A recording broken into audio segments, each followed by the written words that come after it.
In this video, we are going to talk about applications of exponential functions as well as the natural exponential function. Okay, so before we get started on anything else, what we need to do is to talk about the number e. It's a pretty special number.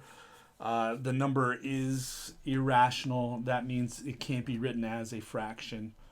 And just like with a lot of irrational numbers, right, we use a symbol to represent it. So there are other numbers like that, irrational numbers, and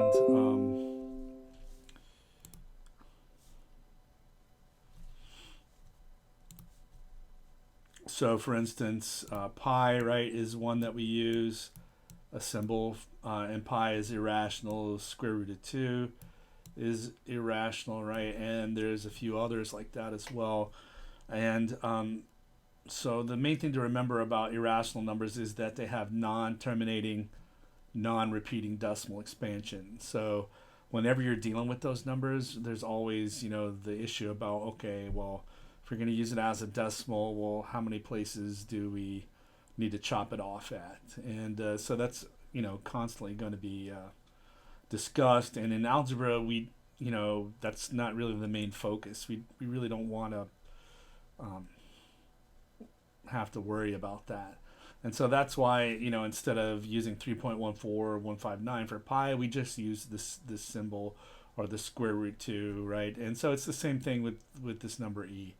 So we choose to represent this number with the letter e, okay? And so that number is 2.71828 roughly, and it does have non-terminating, non-repeating decimal expansion. So in reality, this decimal expansion just keeps going on and on, right?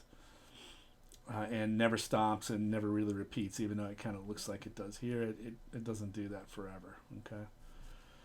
All right. So whenever you see this e, it's not a variable, even though it kind of looks like one. It stands for this number right here, okay? And so if I have this function f of x equals e to the x, that's called the natural exponential function, and it's used a lot in applications of exponential functions, and for good reason. Although it's really at this point a little bit difficult to say exactly why. So my first reaction was, well, why would I ever use this as the base, right? Because why don't I just use 2 or 10 as the base, right? Those are reasonable numbers, and so I'd much rather use this 2 or the 10 than this thing, right? And people do use these 2 and 10 in the sciences and other areas where finance and other places like that. But it just turns out that later on, right, one of the reasons why we use E is that it makes calculus easier.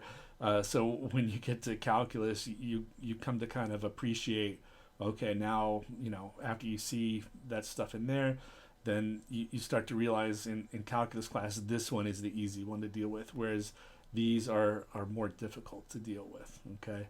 So that's one of the reasons why E is important. There is another reason as well, and I'll talk about that a little bit when we get to the compound interest and continuous compound interest formulas. Okay. All right. So that's the natural exponential function. It's just like the other exponential functions that have a base that's bigger than 1. Let's take a look at its graph, and you can see it looks like just all the other ones as well. So if I graph out f of x equals e to the x, right, it looks just like that, just like all the other exponential functions do. It is right in between 2 to the x, right, which is the blue graph, and 3 to the x, which is the green graph. And you can see it's a little bit closer, right? The red graph is a little bit closer to the green graph than it is the blue graph. And that stands to reason, right, because remember, E is about 2.718, so as the base as a decimal is closer to 3 that means that that red graph is going to be closer to the green graph here. But it behaves like all of the other exponential functions. So there's no need to really worry or stress about it. It's just the same as these others. Okay. All right. So I'm going to cap that off right here. I just wanted to mention that. You will see that number come up in not this application, but the one after that. We'll talk a little bit more about it then. But I want to put these applications in their own videos so that they are easier for you to find.